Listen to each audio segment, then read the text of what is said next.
하나님 아버지, 오늘 제가 하나님의 말씀을 읽고 묵상할 때 필요한 영의 양식을 주시기 위해 성령님께서 이 시간에 함께해 주시길 간구합니다. 예수님 이름으로 기도합니다. 아멘.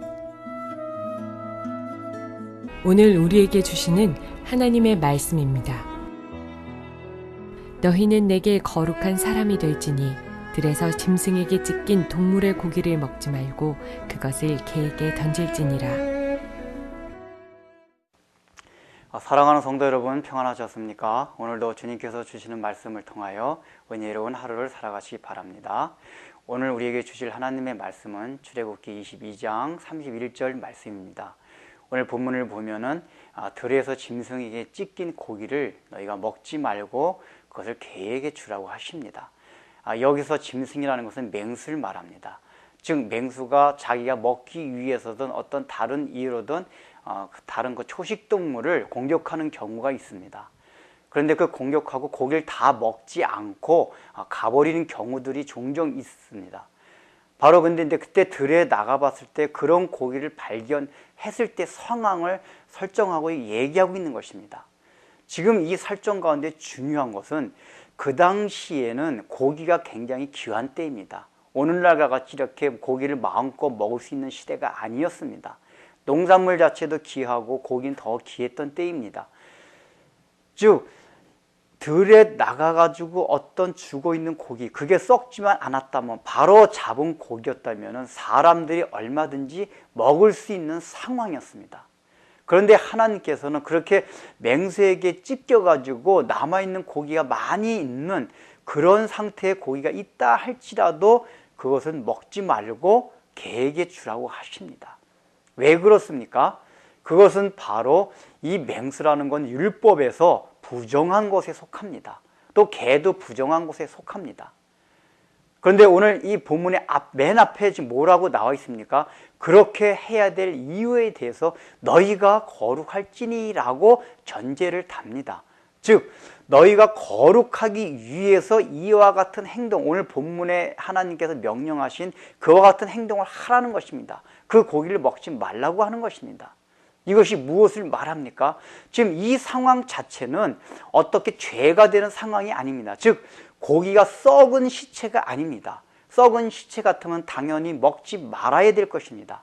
그러나 이것은 썩지 않고 맹수가 그냥 핥히고 그만 찢어만 놓고 간 고기입니다. 그래서 얼마든지 사람이 들에 나갔다가 그걸 발견하면 그 고기를 가지고 와서 식구들과 함께 먹을 수가 있는, 식용할 수 있는 그런 고기입니다. 그런데 왜 먹지 말라고 합니까? 짐승과 맹수와 접촉을 했기 때문에 먹지 말라고 하는 것입니다. 이것이 나중에 레위기에 보면 자세하게 나오겠지만은 부정한 짐승과 접촉한 것은 먹지 말라고 하나님께서 나중에 더 자세히 말씀을 하십니다. 왜냐하면 부정한 걸 접촉한 걸 통해서 너희도 부정하게 될까 보라고 하나님께서 말씀하십니다. 지금 맹수는 부정한 짐승이었습니다. 너희는 거룩하기 때문에 부정한 그걸 먹지 말고 개도 율법에 보면은 부정한 짐승에 속합니다. 그래서 그거를 부정한 그 짐승이 먹게 하라고 하고 있는 것입니다. 이것이 오늘날 우리에게 주는 교훈이 무엇입니까? 우리가 살아가다 보면은 우리 주위에서 어떤 상황이 벌어지냐 하면 이와 같은 상황, 이것이 내가 먹어도 되는, 썩지 않은, 즉 죄가 우리가 눈으로 볼 때 표면적으로 나타날 때 특별히 죄라고 생각되지 않는 상황들이 우리에게 많이 있습니다. 우리 마음은 어떻습니까? 죄가 되지 않기 때문에 얼마든지 우리가 그와 같은 상황 속에서 우리의 마음대로 우리 자유의지를 가지고 그 상황을 우리가 취할 수가 있습니다. 그런데 하나님께서 말씀하시는 것은 너희는 거룩한 백성이기 때문에 부정한 것들을 접촉하지 말라고 하십니다. 거룩한 것에 방해가 된다면은 부정한 걸 접촉하지 말라고 하는 것입니다. 이것이 무엇입니까? 우리의 경건 생활에 방해가 되고 우리의 영적인 유익을 위해서 아무 유익이 없다고 하면은 그것이 정확하게 죄가 되는 것이 아니라고 할지라도 그렇게 하지 말라고 하는 것입니다. 여러분들 우리가 생활 속에서 그런 것이 얼마나 많습니까? 취미라든지 레저 활동이라든지 아니면 살아가서 우리가 우리 문화 저변에 깔린 것들이 가치 중립적인 것이 굉장히 많습니다. 썩지 않은 고기들이 많이 있다는 얘기입니다. 그런데 중요한 것은 이러한 상황들을 우리가 취할 때에 과연 그것이 우리가 거룩한 삶을 살아가는데 도움이 되느냐 되지 않느냐, 그것을 기준으로 삼으라는 것입니다. 거룩한 삶에 도움이 되지 않는다면 과감히 버리라고 하는 것입니다. 우리가 신앙생활에서 필요한 것이 무엇이냐면은 어떨 때는 과감히 버릴 수 있는 용단이 필요합니다. 우리가 왜 버리지 못합니까? 아깝습니다. 그것이 왜 아깝습니까? 완전히 죄가 된다면 버릴 수도 있습니다. 어느 정도 신앙생활 하는 사람들은. 그러나 이것이 죄도 아닌 것 같고, 그런 죄는 아닌데 내가 살아가면서 굉장히 좋습니다. 그래서 버리기가 아깝다는 것입니다. 그러나 하나님께서 요구하는 것은 너희가 경건생활에 거룩한 삶에 방해가 되고 그것이 유익이 되지 않는다면 과감하게 버리고 개에게 주라고 하는 것입니다. 무엇이 개입니까? 은혜에 제외된 자들을 성경에서는 개라고 표현합니다.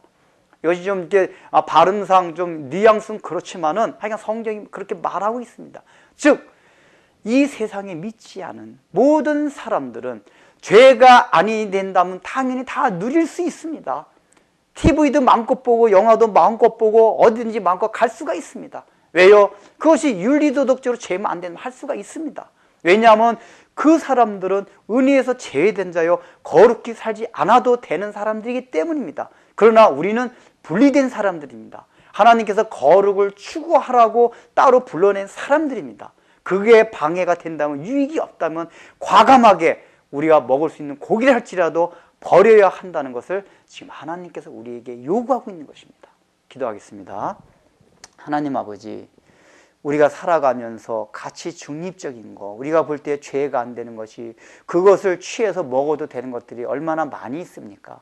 그러나 과연 그것들이 나의 삶 가운데 거룩한 삶을 위해서 진정으로 유익이 되는 것을 우리가 생각하지 않고 살아가는 때가 얼마나 많이 있습니까? 오늘날 우리 사회 속에서 이렇게 다변화된 문화 속에서 그러한 상황과 또 그러한 주변의 것들이 얼마나 우리를 많이 찾아옵니까? 그러한 때 우리가 영적인 유익이 없다면, 거룩한 삶을 위해서 아무 쓸모가 없다면 과감하게 버릴 수 있는 용단을 허락하여 주옵소서. 예수님의 이름으로 기도드립니다. 아멘.